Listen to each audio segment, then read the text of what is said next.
Welcome to NH media. నా పేరు రేవతి. ముందుగా ముఖ్యాంశాలు.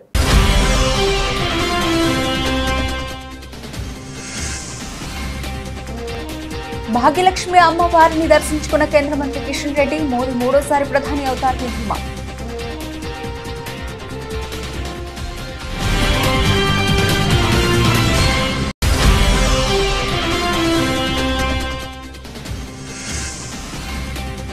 హైదరాబాద్ నుంచి గెలిచి ప్రజలకు న్యాయం చేస్తామన్న మాధవీలత. బీజేపీ గెలిచే 400 సీట్లలో హైదరాబాద్ ఉంటుందని ఆశాభావం.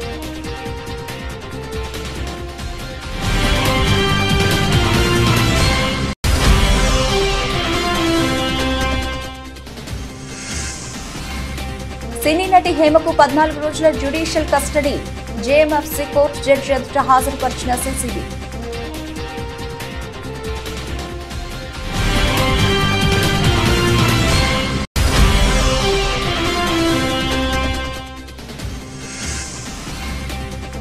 పసికున ఉగాండాను 58 పరుగులకే కుప్పకూల్చిన ఆఫ్ఘన్. 125 పరుగుల భారీ తేడాతో ఆఫ్ఘన్ విజయం.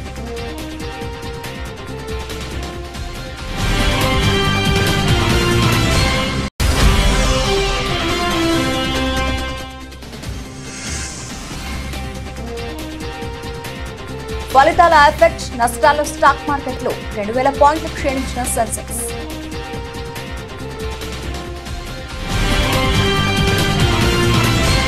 దేశంలో ప్రధాని నరేంద్ర మోదీ నాయకత్వంలో బీజేపీ అఖండ మెజారిటీతో మరోసారి అధికారంలో రావాలని, వికసిత్ భారత్ సంకల్పం నెరవేరాలని ఆకాంక్షిస్తూ లోక్సభ ఎన్నికల ఫలితాల వెల్లడి నేపథ్యంలో చార్మినార్ భాగ్యలక్ష్మి అమ్మవారి ఆలయాన్ని కేంద్ర మంత్రి బీజేపీ రాష్ట్ర అధ్యక్షులు కిషన్ రెడ్డి సతీ సమేతంగా దర్శించుకుని ఆశీర్వాదం తీసుకున్నారు.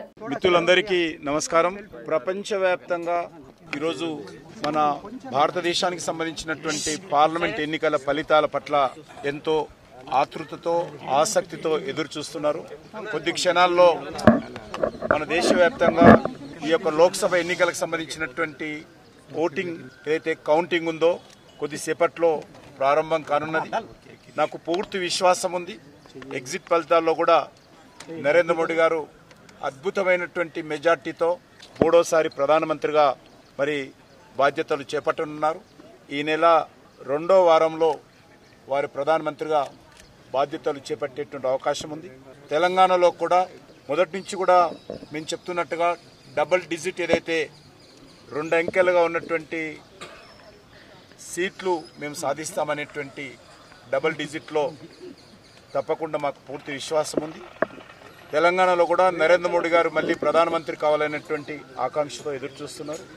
మొత్తం ఫలితాలు వచ్చిన తర్వాత పూర్తి స్థాయిలో వివరిస్తాం. కానీ ఈరోజు ప్రశాంతంగా కౌంటింగ్ జరగాలని, ఎక్కడ చిన్న ఇన్సిడెంట్స్ లేకుండా జరగాలని కోరుకుంటున్నాను. భాగ్యలక్ష్మి అమ్మవారిని ప్రార్థించడం జరిగింది. కొద్ది క్షణాల్లో ప్రారంభం కానున్నటువంటి ఈ కౌంటింగ్లో భారతీయ జనతా పార్టీ అభ్యర్థులను ఆశీర్వదించాలని, నరేంద్ర మోడీ గారిని ఆశీర్వదించాలని, పెద్ద సంఖ్యలో దేశంలో తెలంగాణలో అత్యధికమైన ఫలితాలు రావాలని అమ్మవారిని ప్రార్థించాను. ఆ దిశలోనే ఈరోజు మనకు ఫలితాలు ఉంటాయని చెప్పి కూడా మేము భావిస్తా ఉన్నాం. పల్నాడు జిల్లా 7 అసెంబ్లీ పార్లమెంటు సెగ్మెంట్ల ఓట్ల లెక్కింపు సందర్భంగా జేఎన్టీయూ కళాశాలలో జిల్లా ఎస్పీ మల్లికా గార్గ్ కౌంటింగ్ కేంద్రాలను పరిశీలించారు.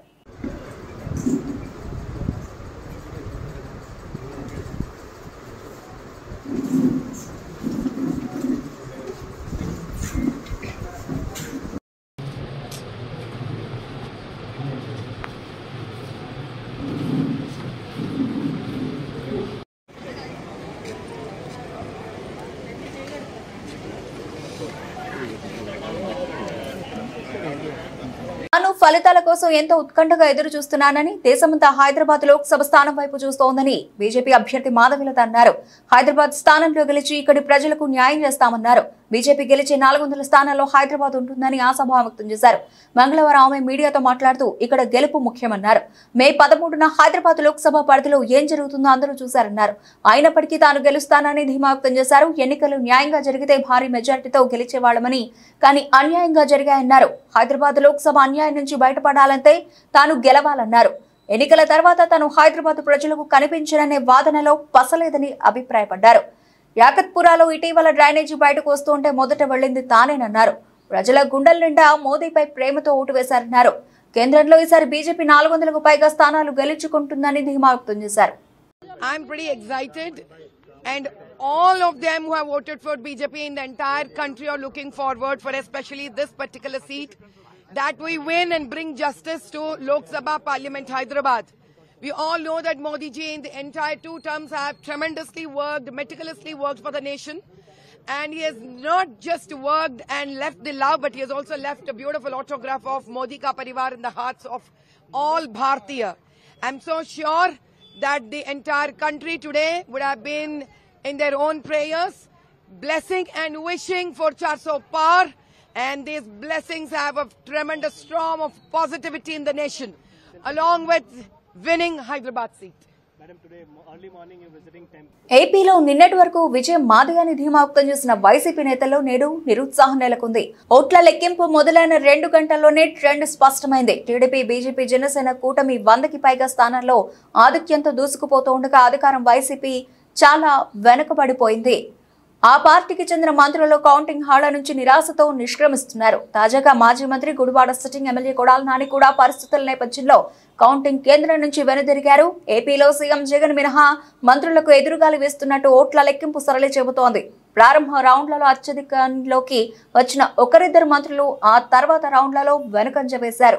బాధితుడి నుండి 45,000 రూపాయలు లంచం తీసుకుంటూ ఉండగా బాధితుని ఫిర్యాదు మేరకు ఏసీబీ అధికారులు పథకం ప్రకారం రెడ్ హ్యాండెడ్ గా పట్టుకున్నారు. మేడ్చల్ జిల్లా కలెక్టరేట్ లో ఏసీబీ అధికారులు ఆకస్మిక దాడులు నిర్వహించారు. బాధితుడి నుండి 45,000 రూపాయలు లంచం తీసుకుంటూ ఏడీ నర్సిరెడ్డి ఏసీబీ అధికారులు పట్టుబడ్డారు. ఓ స్కీమ్ అనుమతి కోసం ఏడీ లంచం అడిగినట్లు తెలుస్తోంది. బాధితుడు ఏసీబీ అధికారులను ఆశ్రయించడంతో ఏసీబీ అధికారులు వలపన్ని అధికారిని లంచం తీసుకుంటూగా పట్టుకుని వారి వద్ద నుండి 45,000 రూపాయలు రికవరీ చేసి అరెస్ట్ చేశారు. ఏసీబీ అధికారులు తెలిపిన వివరాల ప్రకారం మేడ్చల్ కలెక్టరేట్ లో ఇండస్ట్రీస్ అధికారి ఏడీఈ నర్సిరెడ్డి ఒక స్కీమ్ అనుమతి కోసం వచ్చిన బాధితుడిని 50,000 రూపాయలు లంచం డిమాండ్ చేయగా 45,000 రూపాయలు ఒప్పందం కుదుర్చుకున్నారు. బాధితుడు ఏసీబీ అధికారులు ఫిర్యాదు చేయడంతో తాము లంచం తీసుకుంటూ ఉండగా పట్టుకోవడం జరిగిందన్నారు.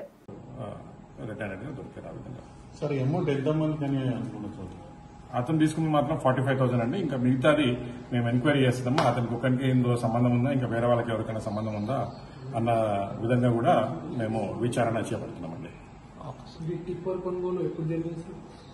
టిప్పర్ కొనుగోలు అయిన తర్వాత రిజిస్ట్రేషన్ అంతా ప్రాసెస్ అయిన తర్వాతనే ఇది అప్లై చేయాలన్నమాట దానిలో రూల్.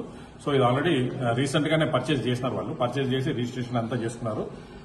రిక్వైర్డ్ డాక్యుమెంట్స్ అవన్నీ కూడా ఎన్క్లోజ్ చేస్తూ వీళ్ళు అప్లై చేస్తారు.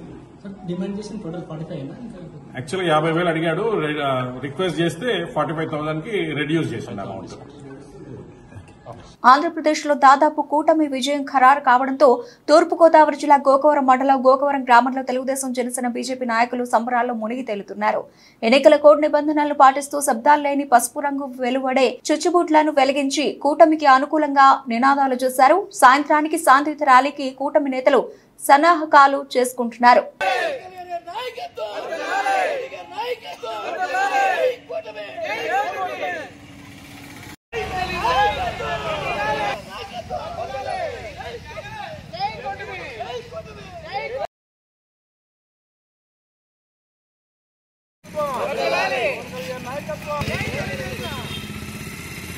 సూర్యాపేట సబ్ రిజిస్టర్ సురేందర్ నాయక్ ఇటీవల అక్రమ లేఅవుట్లకు రిజిస్ట్రేషన్ చేస్తున్నట్లు ఆరోపణలు తమ దృష్టికి వచ్చాయని, సొమ్ము ముట్టజెప్పిన వారికి ఏ పనైనా అవలీలగా పూర్తి చేస్తున్న సబ్ రిజిస్టర్ పై సూర్యాపేటకు చెందిన మేక వెంకన్న అనే వ్యక్తి ఏసీబీకి ఇచ్చిన ఫిర్యాదు మేరకు తన కూతురుకు ఇచ్చిన 800 గజాల స్థలం గిఫ్ట్ రిజిస్ట్రేషన్ చేసేందుకు 4 నెలలుగా తెప్పించుకుంటున్నారని, పెద్ద మొత్తంలో సొమ్ము డిమాండ్ చేయడంతో సదరు బాధితుడు ఏసీబీని ఆశ్రయించాడని, డాక్యుమెంట్ రైటర్ల ద్వారా డబ్బు తీసుకున్న రిజిస్టర్ పని చేయకుండా కాలం గడుపుతూ ఇంకా డబ్బులు డిమాండ్ చేస్తున్నట్లు సమాచారం అందడంతో దాడులు నిర్వహించామని, బాధితుడు మేక వెంకన్న నుంచి 90,200 రూపాయలను డాక్యుమెంట్ రైటర్లు కల్లూరు శ్రీనివాస్, తంగేళ్ల వెంకటరెడ్డి తీసుకున్నట్లు ఏసీబీ అధికారులు గుర్తించారు. ఈ మేరకు రిజిస్టర్ కార్యాలయంలో ఆకస్మిక తనిఖీలు చేపట్టిన అధికారులు A1 బానోతు సురేందర్ నాయక్, డాక్యుమెంట్ రైటర్లు A2 కల్లూరు శ్రీనివాస్, A3 తంగేళ్ల వెంకటరెడ్డిని అదుపులోకి తీసుకున్నామన్నారు. గజానికి 100 చొప్పున దాదాపు ₹1,00,000 పైన అయితేనే డబ్బులు ఇస్తానే, లంచం ఇస్తానే వర్క్ చేస్తూ రిజిస్ట్రేషన్ చేస్తామని చెప్పడం జరిగింది. ఇప్పుడు అట్లా లంచం ఇవ్వడం ఆ కంప్లైంట్కి ఇష్టం లేకుండా మా దగ్గర అప్రోచ్ అయినప్పుడు మేము డీటెయిల్ ఎంక్వైరీ చేశాము. ఎంక్వైరీలో ఇప్పుడు ఆల్రెడీ మీరు చెప్పినట్టు 2 సార్లు ఏసీపీ ట్రాప్ అయ్యాడు. తర్వాత ఈరోజు ఈ ఏసీపీ నల్గొండ డిఎస్పీ నేను, తర్వాత ఇన్స్పెక్టర్స్ ఇద్దరు రామారావు, వెంకట్రావు అండ్ స్టాఫ్, తర్వాత ఇద్దరు మీడియేటర్లు వాళ్ళతో ఈ ట్రాప్ ఇక్కడ రెడ్ హ్యాండెడ్గా ఫస్ట్ శ్రీనివాస్ డాక్యుమెంట్ రైటరు, అతనితో పాటు వెంకటరెడ్డి అని ఇంకో రైటర్, వాళ్ళిద్దరూ మనీ రిసీవ్ చేసుకొని వచ్చి ఇక్కడ ఆఫీసులో ఈయనకు రిసీవ్ చేసుకున్నట్టు ఇన్ఫర్మేషన్ ఇచ్చారు. ఇచ్చిన తర్వాత ఈ ముగ్గురిని ఈరోజు రెడ్ హ్యాండెడ్గా పట్టుకొని కస్టడీలో తీసుకున్నాము. తర్వాత ఫర్దర్ ఇన్వెస్టిగేషన్తో రిమాండ్ పంపిస్తాము. ముగ్గురు పేర్లు ముగ్గురు ఒకరి SRO శ్రీ బానోత్ సురేందర్ నాయక్ ఒకటి, తర్వాత K శ్రీనివాస్ ఇంకొక అతను, మూడో అతను వెంకటరెడ్డి. వీళ్ళిద్దరూ ప్రైవేట్ డాక్యుమెంట్ రైటర్లు. ఇలా కస్టడీ తీసుకొని రిమాండ్ చేస్తాము. మీ ద్వారా ఈ కస్టడీలోకి తీసుకున్నాక 99,200 రూపాయలు ఈ ప్రైవేట్ ఏజెంట్ వాళ్ళ దగ్గర సీజ్ చేయడం జరిగింది.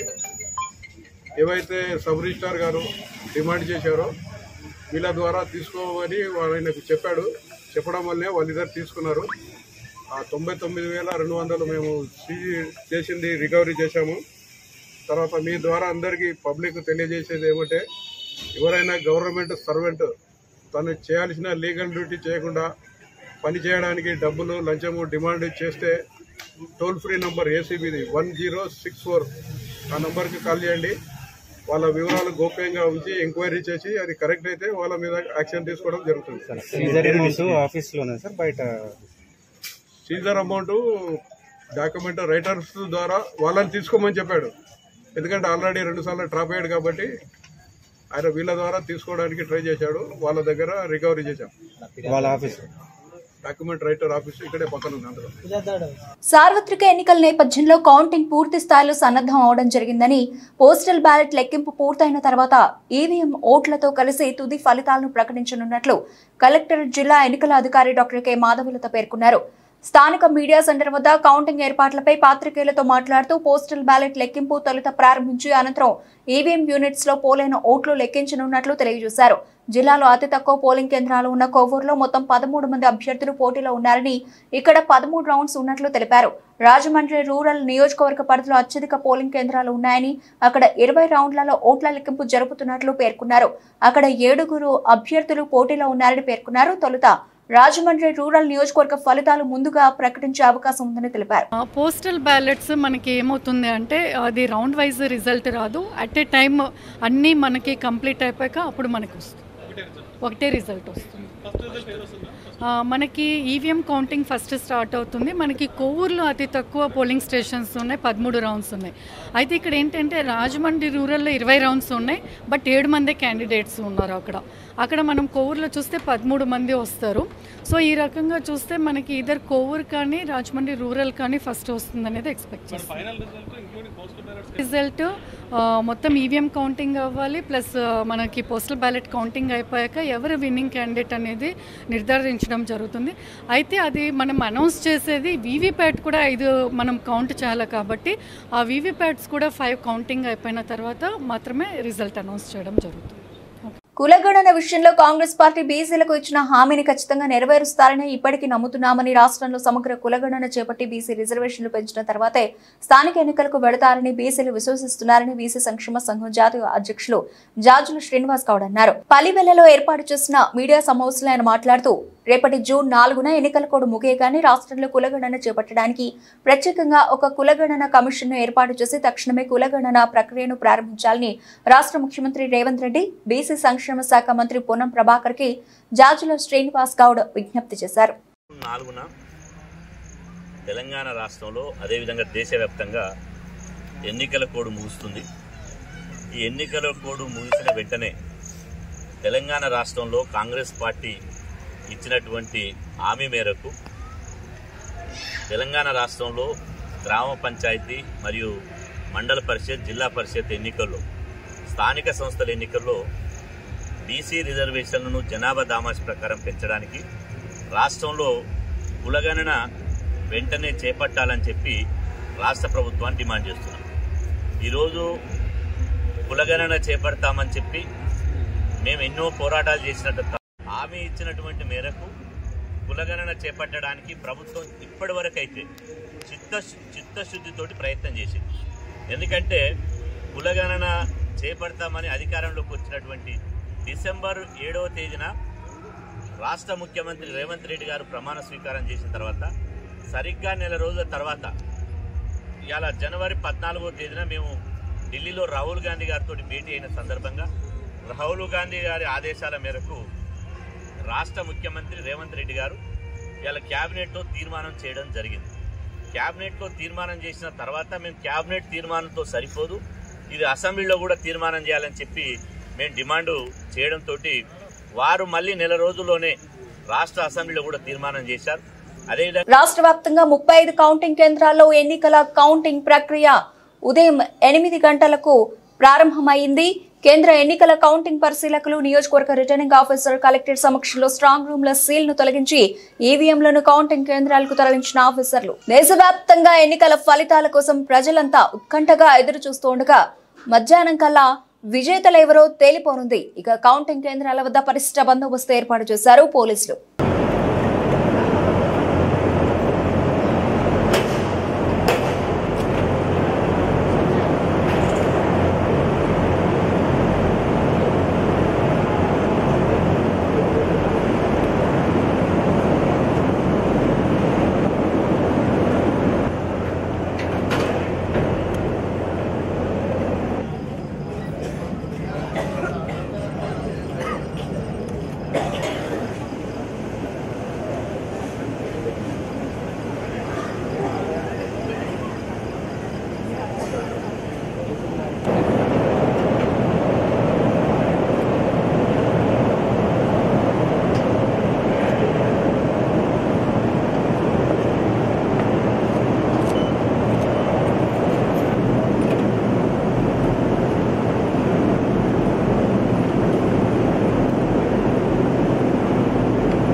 గుంటూరు నగరంలోని ఎన్నికల కౌంటింగ్ ఉన్న ఎడల గుంటూరు నగరంలో 144 సెక్షన్ విధించారు.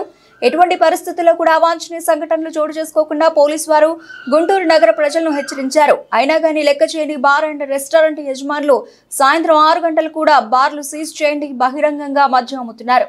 తెలంగాణ సాయుధ రైతాంగ పోరాట యోధుడు కామ్రేడ్ రావి నారాయణ రెడ్డి 118వ జయంతి సందర్భంగా ఆయన విగ్రహానికి సిపిఐ నేతలు నివాళులర్పించారు.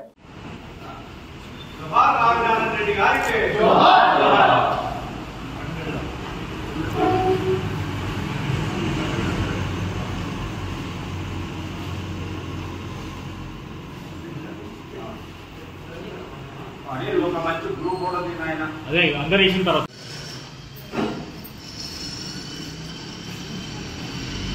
రావి నారాయణ రెడ్డి గారి 117వ జయంతి సందర్భంగా భారత కమ్యూనిస్ట్ పార్టీ తరఫున ఒక విప్లవాలను తెలియజేస్తాము. రావి నారాయణ రెడ్డి గారి మాట కేవలం తెలంగాణ నల్గొండ కాకుండా దేశవ్యాప్తంగా పార్లమెంటు ప్రారంభమని నారాయణ గారి పేరు ప్రస్తావిస్తుంది.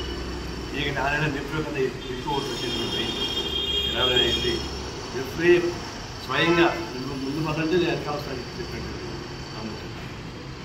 అలాంటి ప్రాముఖ్యత గుర్తించుకోవడం. తెలంగాణ విడిపోయింది, మనం మొదటి నుంచి కూడా అందరూ విడిపోలేదు, రాష్ట్రం విడిపోయినట్టు. రాష్ట్రం విడిపోయినప్పుడు దీని గురించి సంస్కృతి అవసరం ఉంది. నిన్న 10 సంవత్సరాల ఉత్సవాన్ని కొత్త గవర్నమెంట్ చేస్తుంది, సంతోషం. అయితే రావి నారాయణ రెడ్డి లాంటి వాళ్ళ చరిత్రని ప్రస్తావించుకోవడం అనేది చాలా బాధ. రెండవది ఏంటంటే ఇప్పుడు దాకా పరిష్కారం కాని తెలంగాణ పోరాటాన్ని అధికారరీత్యా రాష్ట్ర ప్రభుత్వం నిర్వహించాలని చూసి మొదటి కోరుతాము. రావి రెడ్డి గారి 117వ జయంతి ఉత్సవాల సందర్భంగా ఇప్పుడే మనం వారికి నివాళులు అర్పించాం. ప్రధానంగా నారాయణరెడ్డి గారు ఒక వ్యక్తి కాదు, ఒక శక్తి, ఒక సంస్థ. ఆయన భూస్వామ్య కుటుంబంలో పుట్టి అన్ని రకాల అనుభవించడానికి అవకాశం ఉన్న ఆనాడు ఉన్నటువంటి రాజకీయ వ్యవస్థని బద్దలు కొట్టేందుకు ప్రజల పక్షంగా నిలబడ్డారు.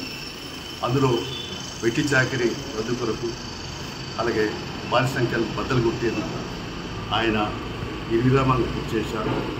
అందులో ప్రధానంగా ఆయన సొంతంగా ఆయన భూమిని కూడా దానం చేసి తర్వాత ఆనాడు ఆంధ్ర మహాసభకు ప్రధాన నాయకత్వం వహించి మరి ఊరూరా పల్లె పల్లెకు ప్రజలను చైతన్యపరచడంలో వారి వాణి, వారి కృషి, వారి ప్రయత్నం, అందులో రావినారెడ్డి, బద్దమల్లారెడ్డి, మరి మగ్దుమోని, దీని రాజపతి కూడా అనేక మంది నాయకుల యొక్క కృషి వల్ల మొత్తం మీద తెలంగాణలో ఆనాడు సాయుధ పోరాటం విధిలేని పరిస్థితిలోనే అసలు సెప్టెంబరు 17న 11న ఎందుకు పిలిపించాల్సి వచ్చింది? ఆగస్టు 15 దేశాలు స్వాతంత్రం వచ్చినా తెలంగాణ రాలేదు. అందుకని పిలిపించిన. అందుకని ఈ కొత్త ప్రభుత్వం కానీ గతంలో ప్రభుత్వాలు కానీ గుర్తించకపోవడం అనేది దుర్మార్గం, దారుణం, అన్యాయం. కాకినాడ జిల్లా జగ్గంపేట నియోజకవర్గం కిర్లంపూడిలో ముద్రగడ ఇంటి వద్ద పోలీసుల పహారా.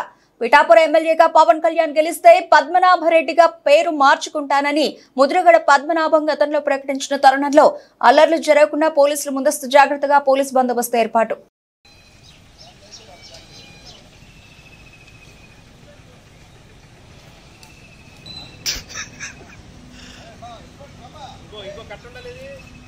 సూర్యాపేట ఎస్ఆర్ఓ కార్యాలయంపై ఏసీబీ దాడులు, దస్తావేజు రైటర్లు, షాపులు మూసివేత వివరాలు తెలియాల్సి ఉంది.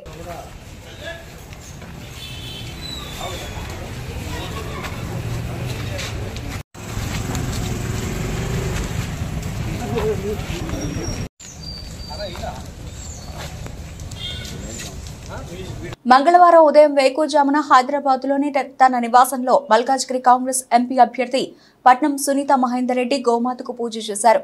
గోమాత శాలువా కప్పి అరటిపళ్లు తినిపించి ప్రదర్శన చేశారు. ఈ సందర్భంగా గోమాత ఆశీస్సులు అందుకున్నారు.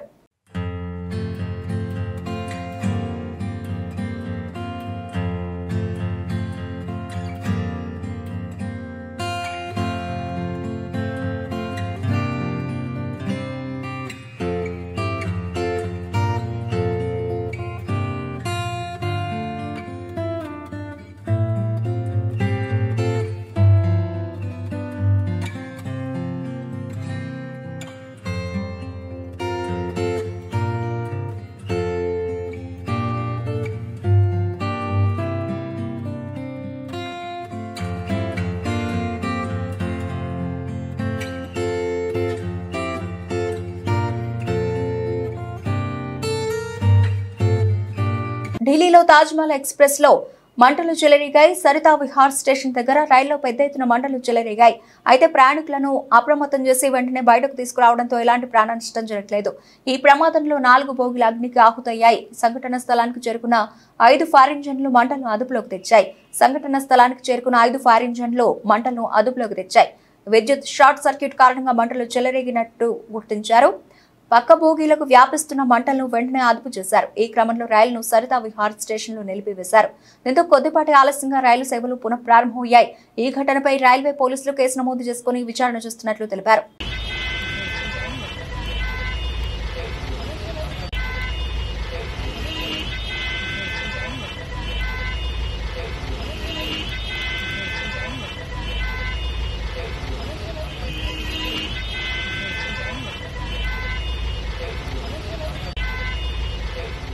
లోక్సభ ఫలితాలు వెలువడుతున్న వేళ స్టాక్ మార్కెట్లు భారీగా పతనమయ్యాయి. సెన్సెక్స్ 30 సూచీలోని షేర్లన్నీ నష్టాల్లోనే కొనసాగుతున్నాయి. సెన్సెక్స్ 2000 పాయింట్లు నష్టపోగా నిఫ్టీ 846 పాయింట్లు కోల్పోయింది. ఎగ్జిట్ పోల్స్ అంచనాలతో సోమవారం సరికొత్త రికార్డులు సృష్టించిన స్టాక్ మార్కెట్లు నేడు ఫలితాల్లోనూ ఎగ్జిట్ పోల్స్ ట్రెండ్ కొనసాగుతున్న నష్టాలు చవిచూస్తున్నాయి. ఉదయం 9:36 నుండి బీఎస్ఈ సెన్సెక్స్ 2134 పాయింట్లు క్షీణించి 74,334 వద్ద ట్రేడ్ అవుతోంది. నిఫ్టీ 846 పాయింట్లు క్షీణించి 22,417 వద్ద ట్రేడ్ అవుతోంది. డాలర్తో పోలిస్తే రూపాయి మార్గం విలువ 83.24 రూపాయల వద్ద ప్రారంభమైంది. అంతర్జాతీయ క్రికెట్లో ఓనమాలు ప్రారంభించిన ఉగాండా జట్టు T20 వరల్డ్ కప్ లో ఓటమితో ప్రస్థానం ప్రారంభించింది. గయానాలో ఆఫ్ఘనిస్తాన్తో జరిగిన మ్యాచ్లో ఉగాండా 125 పరుగుల భారీ తేడాతో ఓటమి పాలైంది. ఈ మ్యాచ్లో ఉగాండా టాస్ గెలిచి ఆఫ్ఘనిస్తాన్కు బ్యాటింగ్ అప్పగించింది. దాంతో మొదటి బ్యాటింగ్ చేసిన ఆఫ్ఘన్ జట్టు నిర్ణీత 20 ఓవర్లలో 5 వికెట్లకు 183 పరుగులు చేసింది. అనంతరం లక్ష్య ఛేదనలో ఉగాండా జట్టు 16 ఓవర్లలో 58 పరుగులకు కుప్పకూలింది. Afghan left arm seamer Fazal Haq Farooqi 5 వికెట్లతో ఉగాండా వెన్నువిరిచాడు. నవీన్ అల్ హక్ 2, కెప్టెన్ రషీద్ ఖాన్ 2, ముజీబ్ 1 వికెట్ తీశారు. ఉగాండా జట్టులో రాబిన్సన్ అబుయా చేసిన 14 పరుగులే అత్యధిక స్కోరు. రియాజత్ అలీ షా 11 పరుగులు చేశారు. వీరిద్దరూ మినహా ఆ జట్టులో మరెవరూ 2 అంకెల స్కోరు నమోదు చేయలేదు. బులెటిన్ ముగించే ముందు హెడ్లైన్స్ మరోసారి.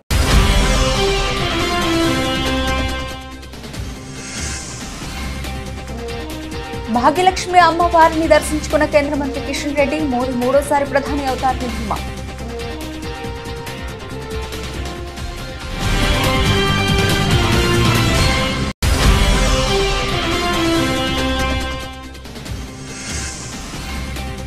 హైదరాబాద్ నుంచి గెలిచి ప్రజలకు న్యాయం చేస్తామన్న మాధవీలత. బీజేపీ గెలిచే 400 సీట్లలో హైదరాబాద్ ఉంటుందని ఆశాభావం.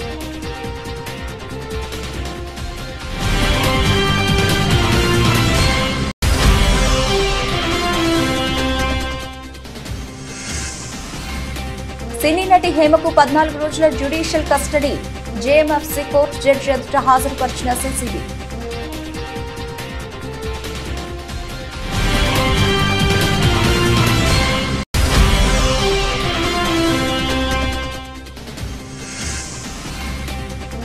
పసికున్న ఉగాండాను 58 పరుగులకే కుప్పకూల్చిన ఆఫ్ఘన్. 125 పరుగుల భారీ తేడాతో ఆఫ్ఘన్ విజయం.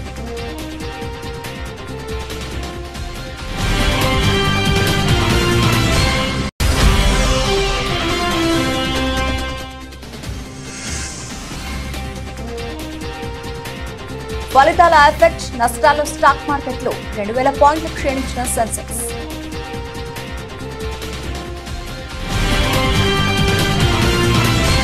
ఇవి ఇప్పటివరకు నడిచిన అప్డేట్స్. మరిన్ని అప్డేట్స్ తో మళ్ళీ కలుద్దాం. అంతవరకు సెలవు. నమస్తే.